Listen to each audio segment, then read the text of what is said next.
guys, welcome to the 20th episode of Sanj Surati Talks. I have got an amazing guest for you. She's someone that I've only just started working with. I've heard so much about her. She's an amazing genius improvisation guru. She's just incredible. She's a great energy to be around. She's so creative. And I actually feel very privileged to have her on this podcast because I know she's very busy. Please welcome to the stage the amazing improvisation guru, Katy Schutte. Hey, high fives, the first row of the audience, pumping tunes. Yeah. Hi, Sanj. Lovely to hang out. Thanks for asking me on. Thank you so much for your time. Did I pronounce your surname right? Do you know, I didn't notice, so you must have done. It's Schutte. Okay, and do people ever get it wrong? Yeah, people get it wrong all the time, but it's a crazy German name, so I don't really blame them. And also, my partner points out that I say schedule, which is like the American way of saying schedule. Oh my God. My name is Schutte. So if I read my name, I'd probably read it wrong. Right. And how would you read it if you were American? If I was American, maybe I would say scoot or something. Okay. I don't know. I've heard so many variations. The worst variation is when people put an L in it and they're like, shuttle or scuttle, and I'm like, where's the L, man? So Schutte is how my family says it. Yeah. Cool. All right. Well, Katy Schutte, welcome to the podcast. Those of you listening, don't forget the hashtag Sanj Surati Talks, all one word. So Katy, there's people that who know of you because of the fantastic things you do within the improvisation world. But there will be some people that don't know you. Give us a little intro into who you are and what you're about. Well, firstly, I can't imagine that anyone's not heard of me, and that sounds bizarre. I'm sure it's a lot. It's funny because we do a lot of improvisation. Like there's a big community of improvisers, and it's like musicians being like, I'm big in Japan. So like in the improv community, I think a lot of people know me because I am an improviser, which means I make up shows as I go along with other people, sometimes on my own. And we base a lot of what we do on audience suggestions or what's happening in the room at the time. And my kind of day-to-day, I suppose, is going to different international improv festivals and performing and teaching with different people. I coach people on improvisation, and I'm a theatre maker as well. So I make shows in different mediums and different genres. And then occasionally a bit of performing outside of improvisation, like scripted stuff. And there's probably a couple of other weird things in there as well that I've forgotten about. Awesome. Yeah. How did you get into improv? Yeah, cool. So I did a degree in drama in my 20s. And I think I was always a writer. So my dad writes kids' books, and I was always interested in writing. That was just the sort of thing we did in our house. So I was always into writing, and I wrote some plays when I was, doing my A-levels and GCSEs and stuff. And I would direct them and sometimes be in them. So that just felt quite natural. So I did that at university. And then I kind of, I saw some stuff at Edinburgh Fringe, called Baby Wants Candy. Was the first long form improvisation show I saw. And long form just means instead of being like sketches and games, it's like one big story or one big show with a theme. And they were improvising a musical, and it just blew my mind. I was like, this is so fun and so clever and like everything I want to be doing. But I couldn't see that art form anywhere in the UK then. It just didn't exist in the same way. Yep. So I basically just forgot about it until I'd come out of my drama school. And then I moved to Brighton a few years later and found a drop-in improv class, basically, which I went to and was like, oh, that's that thing I saw a bit. That's very similar. And I joined that company, which is the Maydays.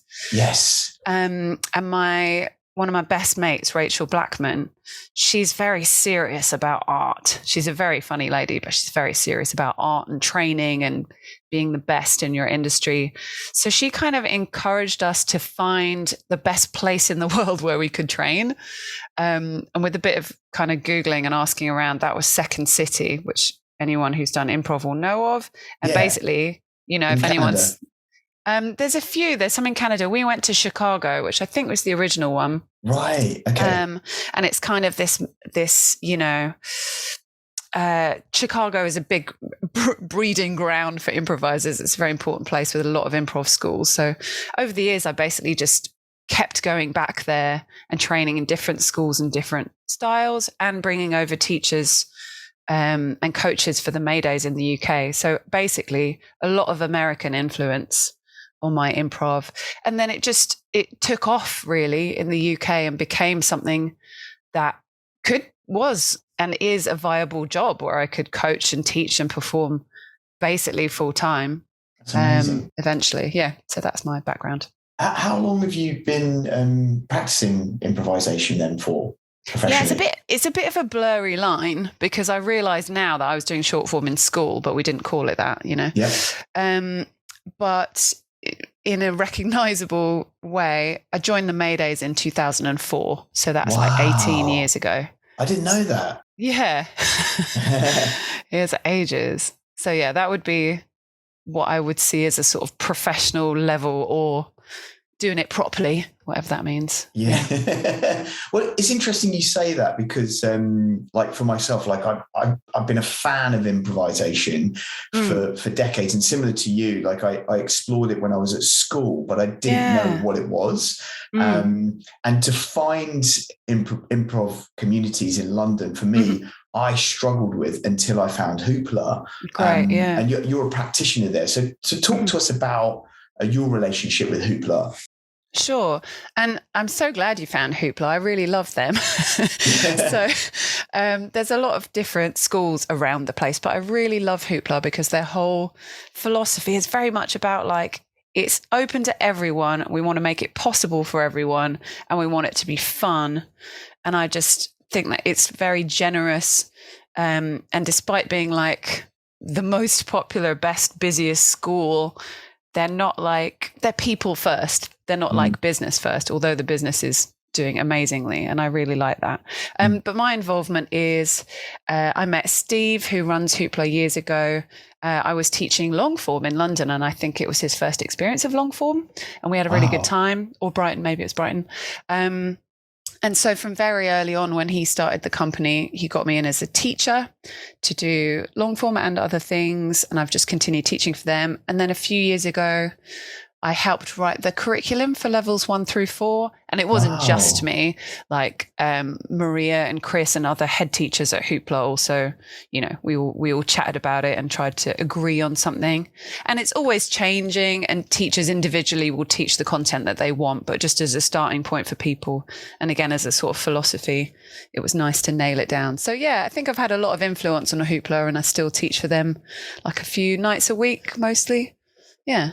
It's amazing. It's really interesting to hear your history with improvisation because I'd heard about you a lot, but it wasn't until we started working together, Track 96, that I started to know you a bit more. Yeah. And it's funny because there's other improvisers that I know, and I'm like, oh yeah, I'm working with this lady called Katy Schutte, and seriously, Katie, like people have like lost their shit. They've gone crazy. That's like, nice. My God, you're working with Katie? She's amazing, which is really interesting, really inspiring, obviously. It is quite funny though, because for me, Track 96 is like being a beginner again, because it's hip hop, right? And although I've done musical improv for like nearly 18 years or so, it's still like, oh, this is a new skill set. And I'm good, but it's still very new for me. So I'm enjoying it, but I do feel like I'm coming in and learning something on, Kate, you're amazing. on a Don't new be level. silly. Like, it's really good to be on stage with you. Actually, I mean, we've only done a couple of shows together, but it's been. But they were good. Yeah, they were pretty sweet. Yeah. So you touched on your teaching, and you as a coach. How do you approach coaching a group of people to do improvisation? Yeah, so there's it depends very much on the group. I really like people to play in whatever style is more exciting for them. So, and I like lots of different styles of improvisation. So some teachers will come in and be like, this is how to do it. And I'm more like, what do you want? Okay, well, based on that, this is how you should do it. If that makes sense. So if people want to do something that's deep and moody and like leaves people going away thinking about big issues, then that's going to have different content than like, hey, we just want to do loads of jokes and make everyone laugh the whole time. Then it's like, cool, then we're going to do it like this approach. So, and if I'm teaching, I'll teach what I think people need to know in that context. Like if I'm teaching a Herald, which is a name for an improv structure, then there's like certain things people need to know in order to do that. So it'd be like, okay, well, you need to learn how to edit between scenes or, how to follow the structure. But yeah, so it's very flexible. I think it's like improv in general. I'll be in the room, see what people need, and hopefully then the design of what I'm doing fits those people and whatever their goals are. And I do it for corporates and stuff. I'll go into Uber Eats or YouTube or Google, for example, and work with the team there. And their goals are really different than, like a team that wants to play at Hoopla. It's going to be really different than Google. Yeah. So yeah, it's pretty fluid. Yeah. And what are your challenges as an improvisation coach? Like, are you faced with a lot of challenges when you work within these groups, or is it just second nature? That's a really good question. I suppose a recent challenge was I was in Rome for a welcome festival, which was very cool. But normally, I'm only an English speaker with some terrible small amounts of other languages. But in Italy, unlike a lot of European festivals and stuff, predominantly people speak mostly Italian. Some people are very fluent in English, but not everyone. So there's no expectation that everyone should be able to function, in English. So I had a translator in the room, which was very cool. Wow. And that made me, not for the first time, I have had that before, but it means that you have to be a lot more concise about the exercise that you want to run. So that they can translate it in a very clear way.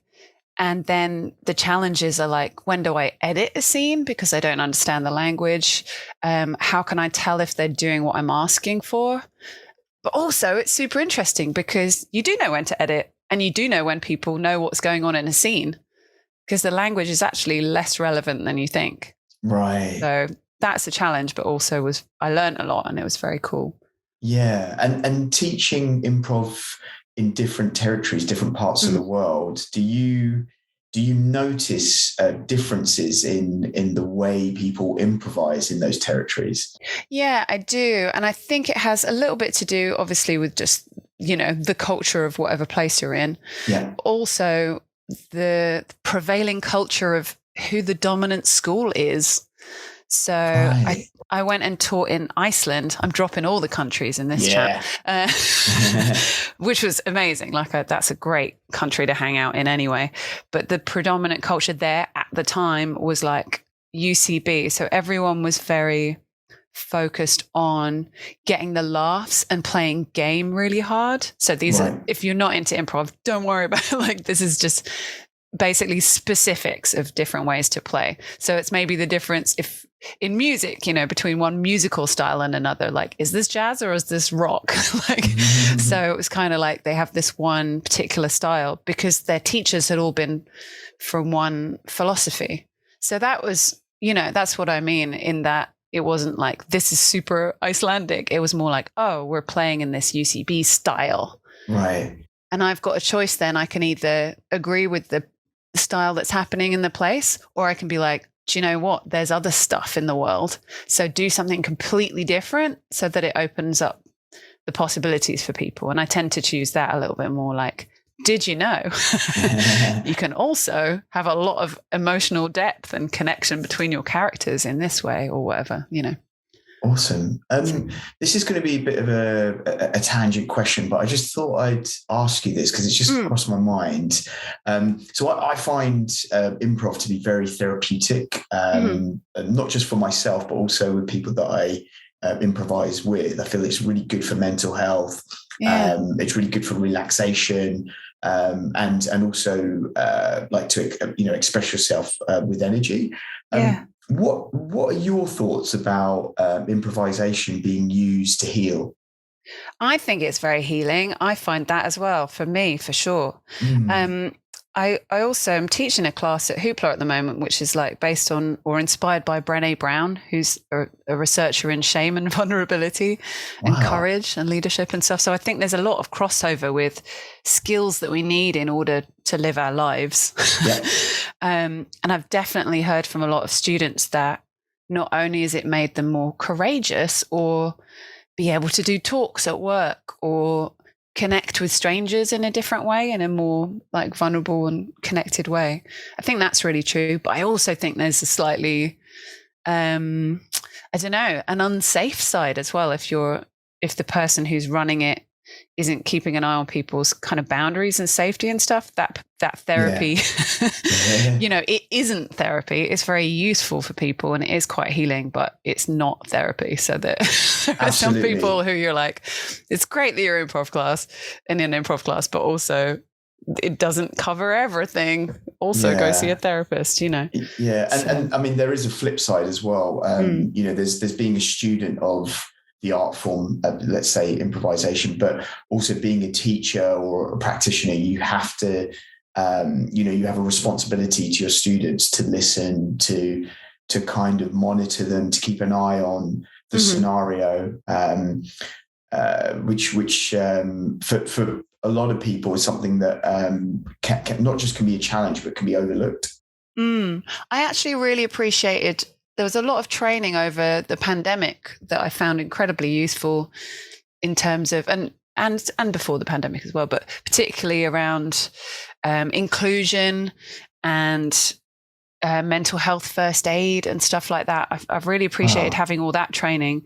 And I do feel that you need to be equipped with some of that stuff in order, like you say, to hold the room in a way that people can express themselves, but also they know how to be safe and stop something if it's like, whoa, I don't want to go into this topic, like it's too emotional for me right now. Like, for instance, if you get a suggestion, we often create, as you know, scenes from suggestions from the audience. So if their suggestion is like something involved with grief or something, it might be that that's a bit too raw for some of the players.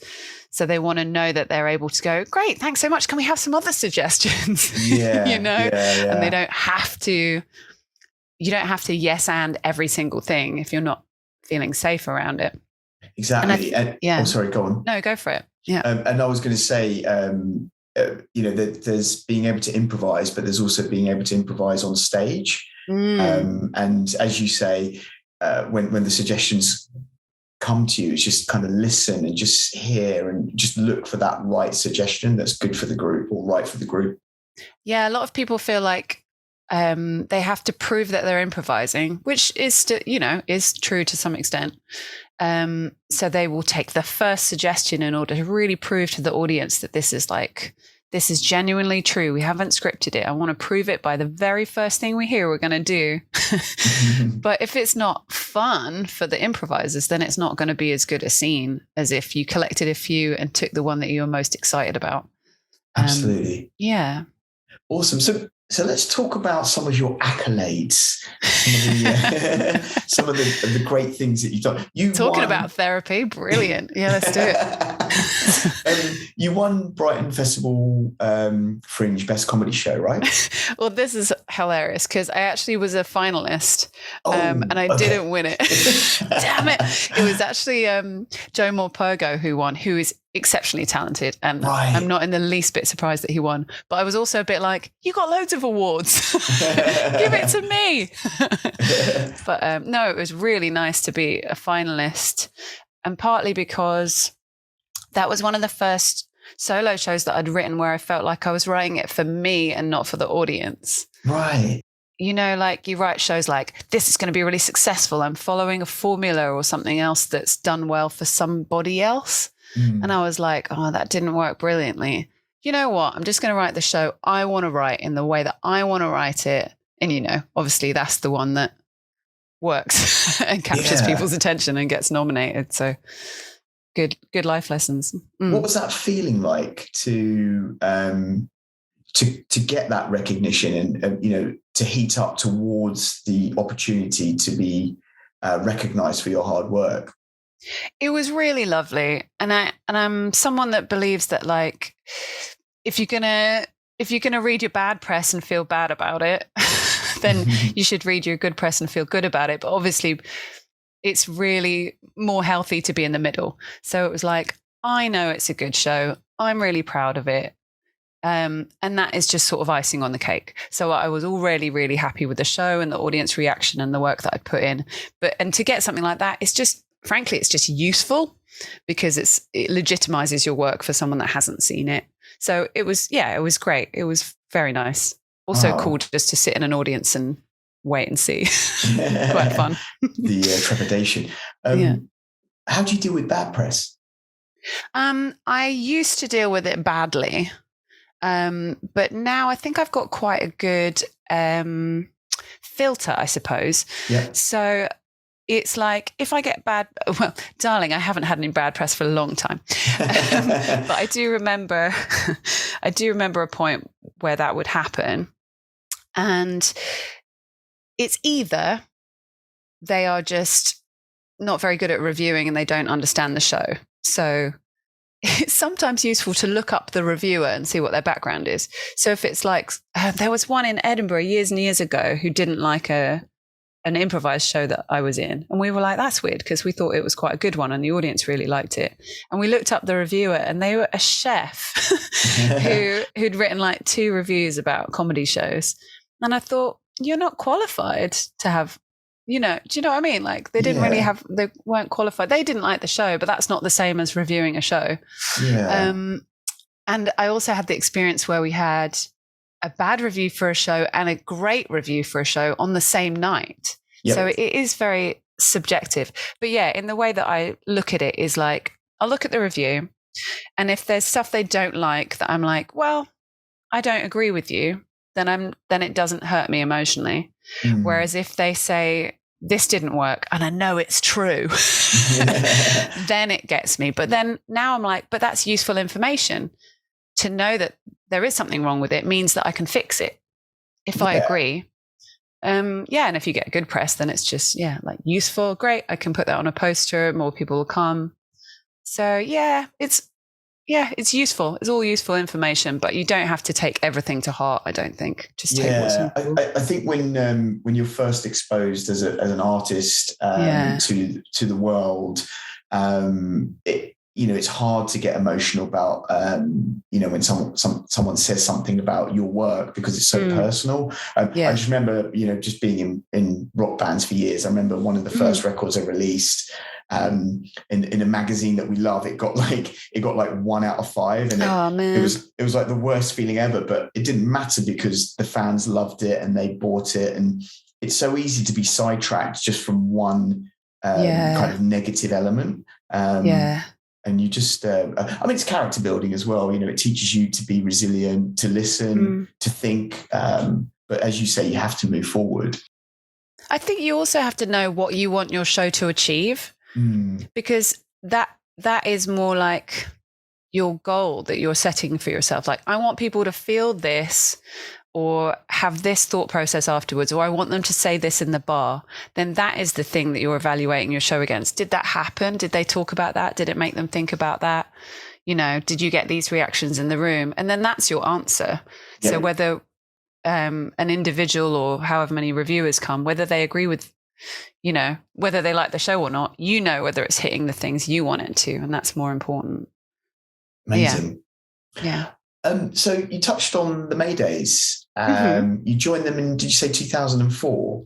Yeah, I joined in 2004 and I actually left very recently. So that's an end of an era. Yeah, no, it's pretty crazy. Well, I mean, it's 18 years. That's a long time. Yeah. It's like, I need to move on.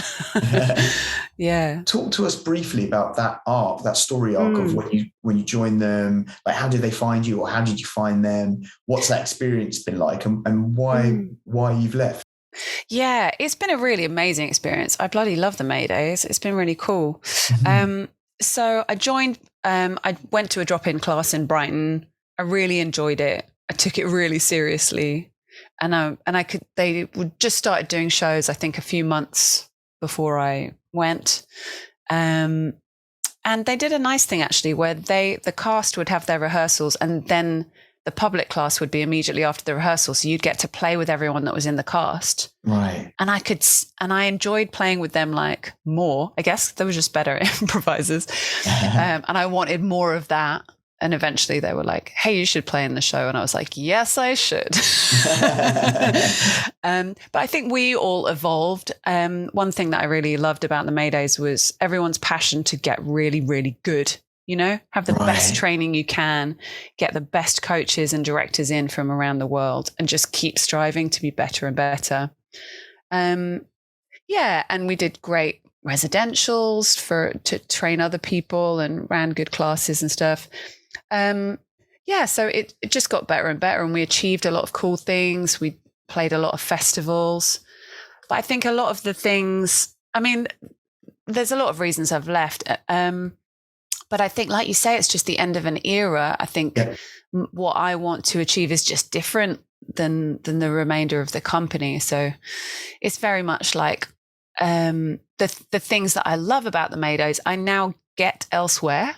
So I can still play international festivals. I'm still teaching intensives and classes and stuff, either independently or with a variety of different schools. And at the moment, we haven't really had that intensive training thing that we used to have. So, I guess those are my reasons. And I just feel like I want to build, at some point, when I have time, I'd like to build something new, and really, create. Do you miss them? It's only been a few weeks. But do you know what? They're all such close friends. They're genuinely some of my best friends. So even though I've left the Maydays, I'll continue doing improv projects with pretty much everyone. Do you know what I mean? I'll have different offshoot projects and one-offs, and particularly with Chris Mead, who's been my improv partner for a long time. We do a lot of shows together and stuff. So I'll keep playing with pretty much everyone in different ways. So it's not over. It's just a different way of playing with those people, really.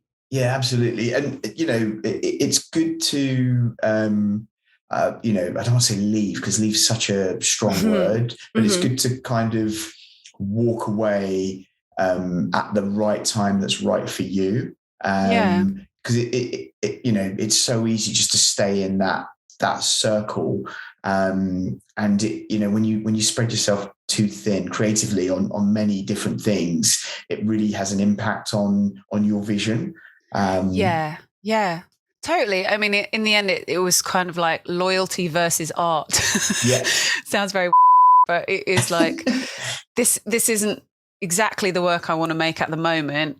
I feel like I want to stay there for all my friends, but there's a point where you have to make that decision. And I realized that I could still be there for all my friends and not be in the company. So it worked out, I think. Awesome. So this is quite an interesting thing I found out about you. You're a contributing writer for Cards Against Humanity. Yeah. How long have you been doing that, and how did you get into that? I've done 2 two kind of projects for them. I applied. There were 60,000 applicants. Can you believe that? That is a lot. Yeah. And yeah, they were like, great, you're in. And who knows? In the improv world, maybe I got a nudge from someone who knew me from improv. I have no idea. But I ended up writing for them. And the first time around, there was a group of UK people, not all comedy writers, but it's kind of a cross-section of British people. And our job was to rewrite the English version of Cards Against Humanity, because they have localized versions of the game. If you don't know it, by the way, it's kind of a card game where you have a bunch of cards that are basically set up lines for jokes and a bunch of cards that are punchlines for jokes. And the game is that you decide which ones fit together and how. Yeah. And they're all quite edgy. They're so edgy, honestly. It's a card game for horrible people is their strapline. So it comes off pretty like, oh, edgy. Yeah. So yeah, we were a team that worked together to update, rewrite, add new cards for the UK edition. So there's a lot of like Zoom calls and spreadsheets. And they actually have some really great kind of, I don't know if safeguarding is the right word, but even though it's a card game for horrible people, they're actually very careful not to punch down or, be horrible. It is a horrible game, but it's kind of like the person who's playing creates the jokes. So as long as the cards independently of each other are not mean, apart from to people that have influence and power and are generally evil, which is fine. But you don't want to be like punching down. It's interesting you say that, because the notion of the card game is that it's, gratuitous, but it's not actually gratuitous, because the power or the empowerment is within the user, the people that are playing the game. Yeah. And I do, when I played it a few times, I did feel like, wow, this is super curated. It feels so kind of perfect in a way. So it's really interesting that I've met someone that's part of that creative process, because I did wonder, what was that creative process like? I mean, you said it was positive and fun, but coming from the improv world and then going into this world, what's it like and how is it different?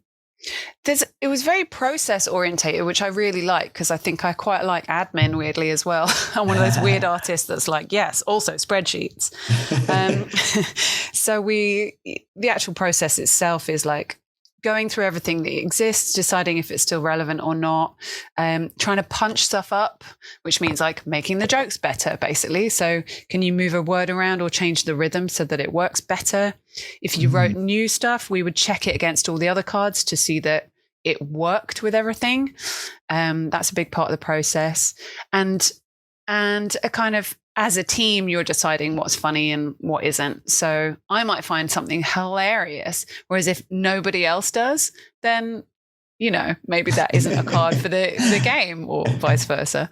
And then a couple of years later after that, I think I went in and did a rewrite on my own this time for the UK edition and the US edition. Wow. So yeah, that was the same of like generating a whole bunch of new cards.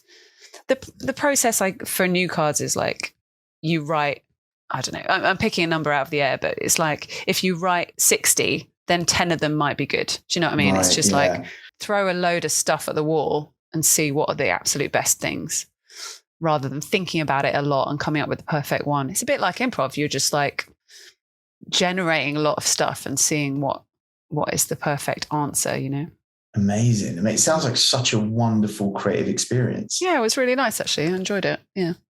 Cool. So you're also, being an improv person, you're also a bit of a technology whiz as well. You've worked with some augmented reality, and I know there's quite a few tech people that listen to this podcast. Tell us about your experience working with augmented reality. Yeah, I work with a few different types of XR at the moment. So there's augmented reality. I've worked in virtual reality over the last year as well. Wow. And lots of different things. So my experience is mostly with a company called Fandco. which is Rob Armstrong, Fred Deakin, for anyone that knows Lemon Jelly. He's a musician from that duo. And he plays for my science fiction duo, Project 2, which is amazing. And Chris Mead, I think I said Rob Armstrong, he's the technical artist. So there's basically 4 of us. Yep. And in slightly different iterations, we've created different projects. So one of the earlier ones was me and Chris's science fiction improv show. But Rob and Fred kind of designed and iterated this idea that we could project abstract imagery all over the set. But when the set moves, the projection moves with it, which is actually new technology. So we were another finalist in the Theatre and Tech Awards that year because no one else had been able to do that. That's cool. And it was cool for improv. And it's a really nice place to work with improv in these different technologies because you're working out new relationships that you have with improv. So the augmented reality one was more of a script writing piece of work. So that was me and Fred getting together and writing a science fiction story. And you would buy like a little pop-up desktop theater, like with a little tiny projector. So it's like having a stage on your coffee table. Whoa. And then you hold up your phone and it shows you all the characters and the story plays out. And there's like little gaming bits of it as well. So you have these kind of computer game interactions with your phone as well. So you're part of the story. So that was really fun. And then most recently we did something called the Galactical Implosions, which was part written. So often in improv, not always, but we'll come to the stage like, an open book, like, well, what should we do? And in this, it was more like we designed all the characters and the universe and everyone's backstory ahead of time. So that partly it was written in that way. But then during the shows, we would improvise all the dialogue and the story. So and on that show, it's quite complex. Interesting for improvisers because we had VR headsets on, virtual reality headsets on, and we're holding controllers. So the first thing as an improviser is you cannot see your scene partner in real life. Yeah. So you have no eye contact, which is a huge thing for a lot of improvisers. And you can't physically touch or interact with things in the real world, but you can in a virtual world. But you also can't do things like object work, which is basically improv for mime, because you have to have things there. Otherwise, it just looks really weird. Yeah. So we had a live audience and they would watch a projection of our virtual world. We had a YouTube audience who would just be watching a kind of flat screen, like Pixar style show and commenting on it and feeding into the show. Yeah. And then we'd have a virtual reality guest or audience who'd be in the 3-dimensional illustrated world with us, which I know is so hard to imagine or describe. But yeah, so that was very cool. With each of these things, we learned, for the improvised ones, we had to learn different ways of working with technology. And a lot of the funding for those projects was, so we worked with a Canadian company the technology was like, what do you need from us? And we'd go, we need this and that. And they would make it for us, or vice versa, where they would be like, we need this dramatic thing to happen. And we'd be like, okay, we will solve how we can, get characters to be in a different space, or how do we cue the tech team to give us something? Because in the theater, you just make it up and it's instant. Yeah. So yeah, super, super interesting work. It's very cool. Katy, I've been working in the tech space for a long time. And I'm just amazed. I haven't heard about this project at all. I mean, it sounds awesome. That's like incredible. Like the live version of it just sounds like a really, not just interesting experience, but a really, really fun experience because obviously the audience is curious, but it sounds like you guys were curious as well because you guys were thrown into the deep end. Yeah, definitely. I mean, it was super cool. Our funding was just for a five show series. So they followed on, like a TV show would. So there was a story arc that we discovered, and it would work inside each episode as well. So our funding was basically, we spent about 10 months to a year developing all the tech. And then we did a research and development kind of week where we'd show it to a live audience. But it was still, it's still new technology. So it wasn't like, hey, everybody come and buy a ticket. It was still very experimental. Although it did work much better than we were like, will it even function? And it functioned great. So yeah, that might be why you've not heard of it. But you can still see bits of it on YouTube and stuff. Yeah, no, I definitely have to check that out. Interesting you mentioned that moment of, is it going to work? And then when it does work, it's like, wow, because I love that feeling. I mean, one reason why I love working with tech is when you do create that connection with your audience and you inspire them and it works, it's like you've created magic, it's a really wonderful feeling. Yeah, totally. There's that quote, isn't there, of any sufficiently advanced technology is indistinguishable from magic. I think that's Arthur C. Clarke, mate. No, or is it Einstein? Maybe it's Einstein. I can't remember. Let's research it. Comments below, okay, if you're listening. So let's talk about the Arctic. Sure. Yeah, you were there, was it like 4 months ago? Is that right? Or a bit longer than that? It was basically April. It feels like 4 months ago, but it's actually not that long. So yeah, basically there's something called the Arctic Circle, or the Arctic Circle residency, where artists and scientists apply to spend 3 weeks on a sailing vessel in the Arctic Circle. And I managed, my second application attempt, I managed to get in. And yeah, it's just amazing. So you're on a boat exploring these places on the edge of the world, seeing stuff that I have never seen. But I'm just like getting up in the morning and seeing some walrus knocking around, or when we went on a kind of blow up boats to explore around the shoreline and stuff, just seals would come and follow you, and it was so quiet. There's no internet when we were at sea, and yeah, it was actually really beautiful and quite life-changing, I think. What was the purpose? The purpose for everyone was different individually. So when you apply with a project. Yeah. So the majority of people there were visual artists. So we had a lot of painters and photographers, some people with drones, underwater drones, and drones that took aerial stuff. Wow. We had a few sound recordists and filmmakers. Very few of I went there as a writer. Right. So I was researching a play idea, or formulating and researching a play idea that I'm now writing. And everyone had different projects going on. So part of the idea was that we all influence each other and collaborate. So I've learned a lot from all the visual artists and how they approach the world and how they see things. And I'm going to work with one of the a sound recordist who is there. He's going to create the soundtrack for the play I'm writing. Wow. So yeah, it fostered collaboration and helped us all think in different ways. Yeah. What was it like out there? Because obviously it's quite the weather can be quite brutal. Yeah, I think it was very interesting for me as someone that, even though I'm freelance and everything's pretty crazy, I do create structure within that craziness. Mm. So to be in a place where you can't plan your week or your month, really, you're like at the mercy of the tides, the weather, the cold. Mm-hmm. So we'd get up in the morning and our guide, Sarah, would tell us what was possible, basically. So you might get up and they'd be like, okay, we have to keep sailing because it's too crazy here. Or we've anchored in this bay because it's perfect. So you've got 5 minutes to put your cold weather stuff on, and then let's get out and land on the shoreline. So it was really nice for me to surrender control. Yeah. And be like, okay, well, I have to roll with whatever the weather's letting us do.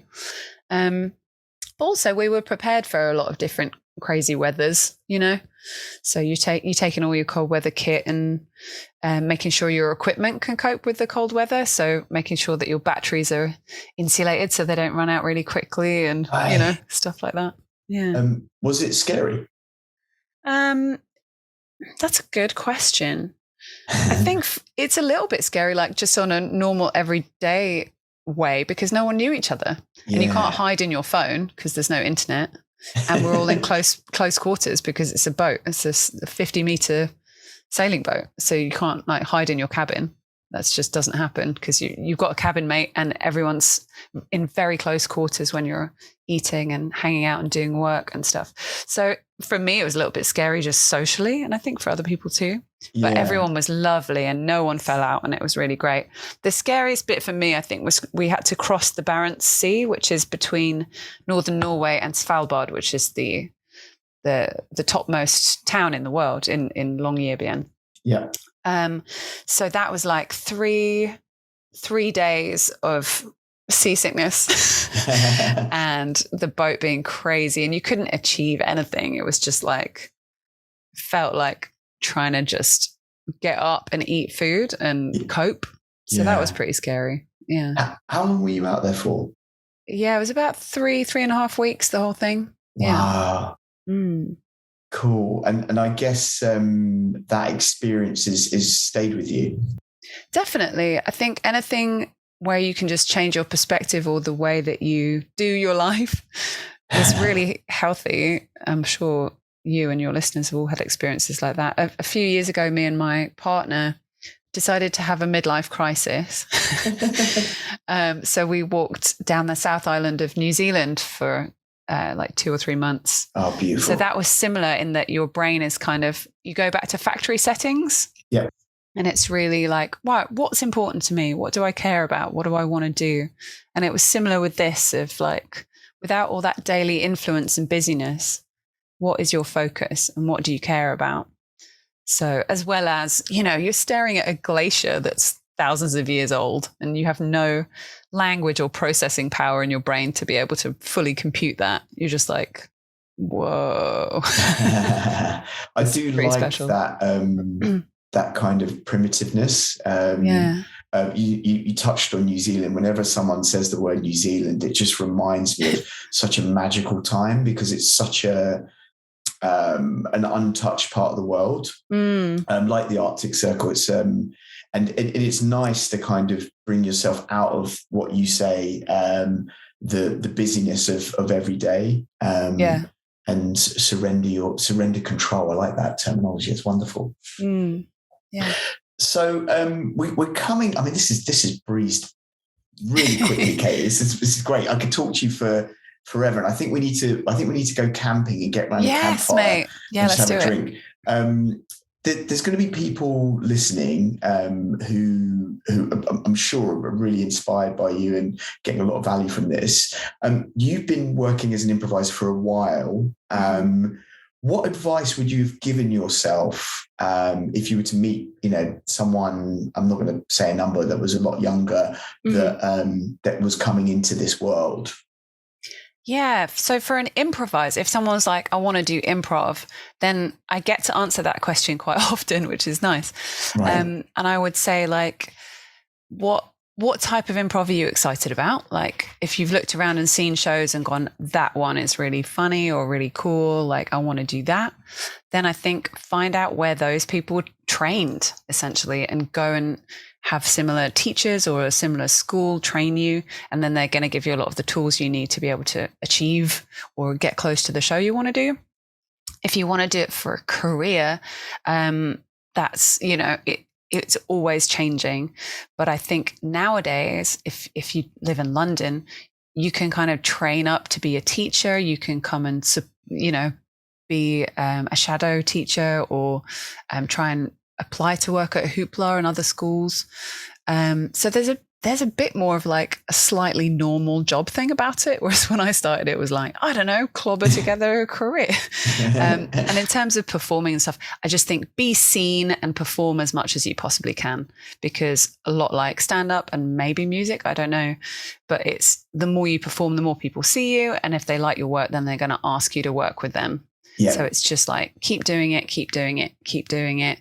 And also, if it gets frustrating or feels like too serious, then take a break. Like it's not you, it's your art, and they are different things. So it's good to have a little bit of space and not get your ego too involved in it. Yeah, so, no, absolutely. Yeah. And then just on a personal level, what advice would you have given yourself?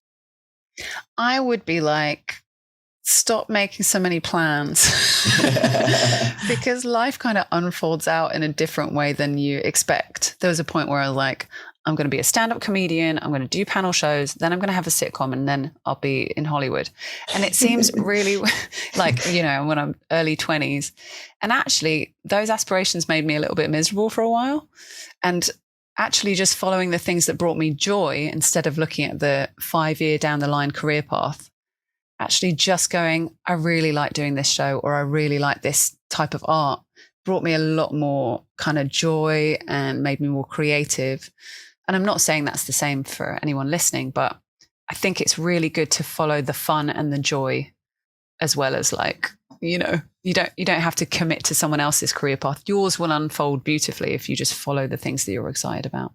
I think it's really important words. I mean, I meet a lot of people within the entertainment space. Not everyone, but there is a sizable amount of people who they kind of have this desperation because they have a vision and they want to achieve that vision.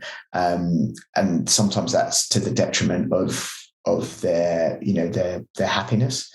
And I totally agree with you. Just focus on what you love. And what brings you joy, because everything else will come, and it'll make you a better artist, whatever it is that you're exploring. Definitely. Yeah, 100%. Yeah. Sweet. Okay, we're coming towards the end. I can't believe how quick this has gone. I know, it's a bit mad, isn't it? Yeah, just totally. Blinked and it's the end. There's going to be loads of people that want to get in contact with you. What's the best way for them to do that? Well, I'm on Instagram. That's Katy Schutte, KatySchutte. That's my only real social media. I've kind of quit all the other ones.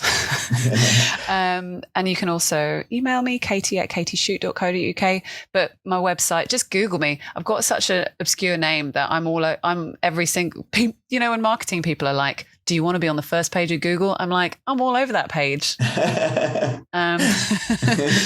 spam me. So basically, if you put my name in Google, you'll find my website, and then you can get in touch with me and see what's going on. So easy peasy. Awesome. Katy, it's been a real pleasure. Thank you so much for your time. Yeah, likewise. Thanks so much. No worries. Are you coming to rehearsal tonight? I'm not. I'm teaching on Tuesdays for a while, but I'll see you soon. I'll cut that out of this. Don't worry. Really yes, I am. High five. That's what I should have said. No, it's been brilliant. Those of you listening, again, thank you so much for your time. I really value you guys giving up your time to listen to these podcasts. I get really good messages each time I post one. I hope you guys got a lot of value for this. I'm sure you have. Again, if you're sharing anything, don't forget the hashtag Sanj Surati Talks, all one word. Whatever you're doing, wherever you are, please be good.